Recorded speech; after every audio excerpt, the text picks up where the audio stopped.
শোনা বাবু, আজ আমি তোমাদের একটি সুন্দর গল্প শোনাবো। কি বাবা, শুনবে তো? হ্যাঁ। ঠিক আছে, গল্পটা হচ্ছে কুকুর কেন মানুষের বন্ধু। আজকে তুমি জানবে যে কুকুর কেন মানুষের বন্ধু হয়। তাহলে শোনো, শুরু করা যাক। সে অনেক দিন আগেকার কথা। সব জন্তু জানোয়াররা তখন বাস করতো এক জায়গায়, বাস করতো সুখী শান্তিতে। কেউ ঝগড়াঝাটি কামড়াকামড়ি করতো না। মানুষের মতো তারা করতো কেনাকাটা, বাজার থেকে খাবার কিনেও খেত। গারো পাহাড়ে ছিল এমন একটি বাজার, সেই বাজারে সব জন্তু জানোয়ার এসে মিলিত হতো, সওদা করতো খুশি মতো।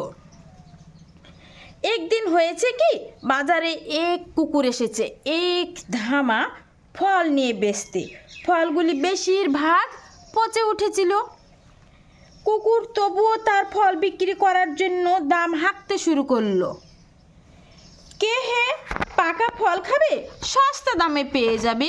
কুকুরটি কি বলছে জানো? কে হে পাকা ফল খাবে, সস্তা দামে পেয়ে যাবে।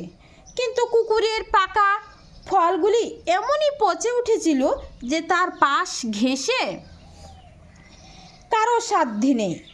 তার পাশ ঘেঁষে কারো সাধ্যি কেনা তো দূরের কথা, নাক ঢেকে সবাই দূরে দূরে সরে পড়ছে। সবাই নাক ঢেকে দূরে দূরে সরে পড়ছে। কেউ কেউ আবার এমন রেগে গেল যে কুকুরকে তেড়ে এলো কামড়াতে। পচা ফল নিয়ে এসেছিল বলে কুকুরে, কেউ কেউ এতটা রেগে গেল যে কুকুরকে আবার তেড়ে এলো কামড়াতে। সবাই মিলে ওর ধামাশুদ্ধ পাকা ফল মাটিতে ছুঁড়ে ফেলে দিল। তখন সব জন্তু জানোয়াররা মিলে কুকুরের ওই ধামাশুদ্ধ পাকা ফলগুলো মাটিতে ছুঁড়ে ফেলে দিল। কুকুর তখন কাঁদতে কাঁদতে গিয়ে ধর্ণা দিল সিংহ মশাইয়ের কাছে। কুকুর তখন কাঁদতে কাঁদতে চলে গেল, গিয়ে ধর্ণা দিল কার কাছে? সিংহ মশাইয়ের কাছে। সিংহ মশাই হলেন বাজারের প্রধান কর্মকর্তা। কুকুর তার দরবারে গিয়ে এর অবিচারের প্রতিকার চাইল। পচা ফলের বিশ্রী গন্ধ সিংহ মশাইয়ের নাকেও এসে লেগেছিল। বুঝলে, পচা ফলের বিশ্রী গন্ধ সিংহ মশাইয়ের নাকেও এসে লেগেছিল। তিনি তাই অন্যায়ের প্রতিকার না করে তেড়ে এলেন কুকুরের দিকে। বুঝলে, তিনি কোনো অন্যায়ের প্রতিবাদ না করে তেড়ে এলেন কুকুরের দিকে। পচা ফল বাজারে আনার জন্য কুকুরকে গালমন্দ করতে লাগলেন আর বললেন, সবাই যে তোকে ছেড়ে দিয়েছে এ তোর পরম ভাগ্য। যা যা, এখন ভাগ, না হলে আমি তোর ঘাড় মটকে খাবো। এই কথা বলে সিংহ কুকুরকে তাড়িয়ে দিলেন। তখন সন্ধ্যা ঘনিয়ে এসেছে। কুকুর বাড়ি থেকে ঘাড় হেঁট করে পা বাড়ালো। বাজারের সব জন্তু জানোয়ারের প্রতি তার মনটা উঠল বিষিয়ে।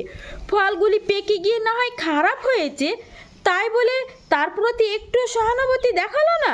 সবগুলো ফল তারা ছড়িয়ে মারিয়ে ছারখার করে দিল, তাকে একটু দুঃখ জানালো না। না, ওদের সঙ্গ এড়িয়ে চলাই ভালো। এ কথা ভাবতে ভাবতে মাথা হেঁট করে কুকুর পথ চলেছে। পথের মাঝখানে হঠাৎ তার সঙ্গে দেখা এক মানুষের। মানুষ কুকুরটিকে দেখে দাঁড়িয়ে পড়ল। মানুষটি জিজ্ঞাসা করলো, এ কি, তোমার কি হয়েছে? ঘাড় হেঁট করে অমন মনমরা হয়ে চললে কোথায়? কুকুর পথের মাঝখানে থমকে দাঁড়ালো। মানুষের মিঠে কথা শুনে তার মনটা ভরে গেল। মানুষের কাছ থেকে এমন মিষ্টি কথা সে আশা করেনি। কুকুর তখন গারো বাজারের সব ঘটনা খুলে বলল মানুষকে। মানুষ তাই শুনে বলল, তুমি মন খারাপ করো না, তুমি আমার সঙ্গে চলো। এবার থেকে তুমি আমার সঙ্গে সঙ্গে থাকবে, তুমি হবে মানুষের প্রিয় সঙ্গে। মানুষের এই কথা শুনে কুকুরের আনন্দ আর ধরে না। ল্যাজ নেড়ে সে তখন আনন্দ প্রকাশ করতে লাগলো। বলল, হ্যাঁ, আমি আর বনে জঙ্গলে থাকবো না, মানুষের সঙ্গেই থাকবো, তাদের ঘরে মানুষের পাহারায় নিজেকে বিলিয়ে দেব। সেই থেকে তো কুকুর মানুষের নিত্য সঙ্গে, প্রিয় সহচর, মানুষের একান্ত অনুগত বিশ্বাসী আর উপকারী বন্ধু। তাহলে তোমরা বলো সোনামণি, গল্পটি থেকে কী শিক্ষা পেলে? তাহলে শোনো, গল্পটা থেকে তোমাদের এইটা শিক্ষা নেবে যে সস্তা বা দাম কমের জিনিস ভালো হতে পারে না। সহানুভূতি পেলে ভালো হওয়া যায়। একটা খারাপ মানুষ কারো সহানুভূতি, ভালো পরামর্শ পেলে সে ভালো হতে পারে। ঝগড়াঝাঁটি মারামারি মানুষকে দুর্বল করে দেয়। বুঝলে, তাই কখনো ঝগড়াঝাঁটি মারামারি করবে না। ঝগড়াঝাঁটি মানুষকে দুর্বল করে দেয়। কি বুঝতে পারছো বাবা? হ্যাঁ।